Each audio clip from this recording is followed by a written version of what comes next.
Okay, so what is going on with the economy? On one hand, you hear about layoffs spiking, but then you hear corporate leaders are talking less about a recession. The job market feels like it's softening, but inflation is heating up again. It's confusing, right? You're getting mixed signals from every direction. So in this explainer, we're going to cut through all that noise. We'll use the data to build a much clearer picture of what's really going on. So, to get to the bottom of this whole thing, we've got a clear path. First up, we're going to tackle those layoff announcements that are hitting all the headlines. Then, we'll zoom out and look at the bigger picture, the entire labor market. From there, we'll dig into the two big drivers behind all this uncertainty: tariffs and inflation. And that'll lead us to the final question. What are the experts predicting? Are we heading for a recession or something else, a so-called soft landing? All right, let's start with the story that's probably causing the most anxiety for people right now. This sharp rise in companies announcing job cuts. Okay, let's kick things off with a number that pretty much sets the stage for everything else. Check this out. A recent survey found that almost half of all companies are expecting to lay people off in 2025. That is a huge signal that businesses are bracing for a much tougher year ahead. And you know those predictions?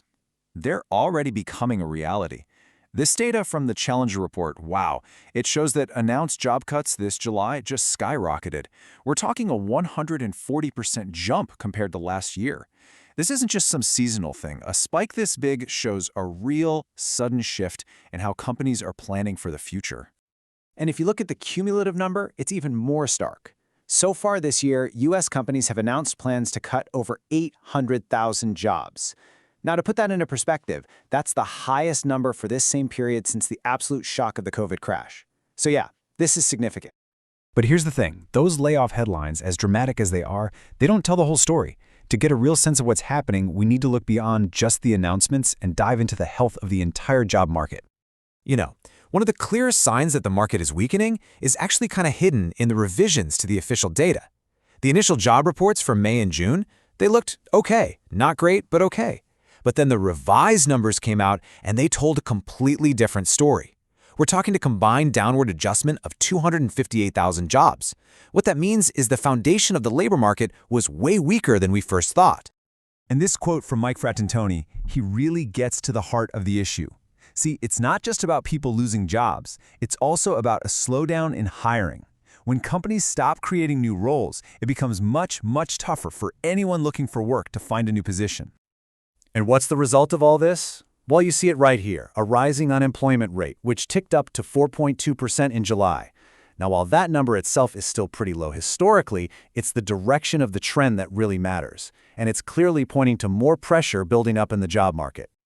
Okay, but this is where the whole picture gets really confusing. We're seeing all these warning signs in the labor data, right? Yet, corporate executives are mentioning the word recession on their earnings calls far less than they were before. It's a huge drop.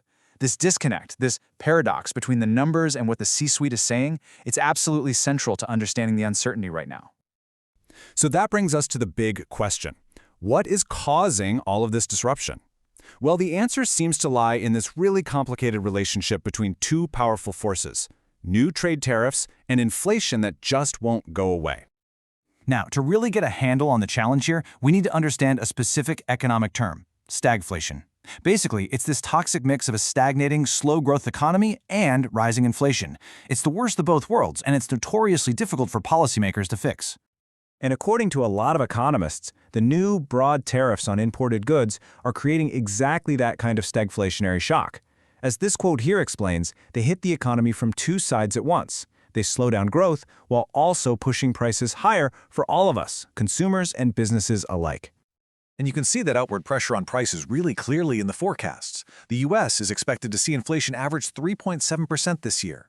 Now, not only is that stubbornly above the 2% target, but it also means the U.S. is struggling with inflation more than many other developed economies. This puts the Federal Reserve in a classic bind, a real tough spot. See, its main tool to fight inflation is raising interest rates, but doing that risks slowing the economy down even more and making the job market worse. It's a super high-stakes balancing act, and there are just no easy answers. So, with all these competing forces pulling in different directions, where is the U.S. economy actually heading? Let's turn to our final section and see what the forecasts are telling us. Right now, if you ask a room full of economists, they're pretty much split. The great debate is whether the Federal Reserve can actually pull this off. Can they slow the economy just enough to tame inflation without tipping it into a full-blown recession? So let's just quickly make sure we're all on the same page with the lingo here. A hard landing, that's a recession. A soft landing, which is the much more desirable outcome, is when growth slows down but doesn't actually turn negative. And while pretty much all the forecasters agree that economic growth is slowing down, the key disagreement is over just how severe it's going to be. You've got predictions for 2025 ranging from a sluggish but still positive 1.7% all the way down to just 0.8%. And let me tell you, that 0.8% is perilously close to a complete standstill. This table really lays out the different possible paths ahead. On one end, you have forecasts like the one from the University of Michigan, which basically point to a soft landing. Growth stays positive and inflation starts to cool off. But on the other end, you have Allianz, which is predicting an actual recession, where growth is much lower and inflation, well, it remains a big problem. The key takeaway here is just the sheer range of possibilities on the table.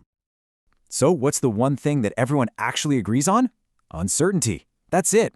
With a slowing job market, persistent inflation, and unpredictable tariff policies all in the mix, the simple truth is that the economy could still swing in several different directions.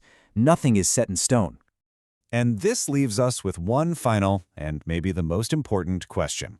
When the economic landscape is this unpredictable, how should we, as individuals, navigate it all?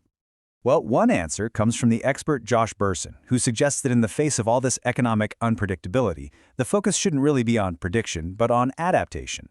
In a world where even the experts can't agree on whether we're heading for a soft landing or a recession, maybe the most valuable asset you can have is your own flexibility, the ability to learn and, if you have to, reinvent yourself.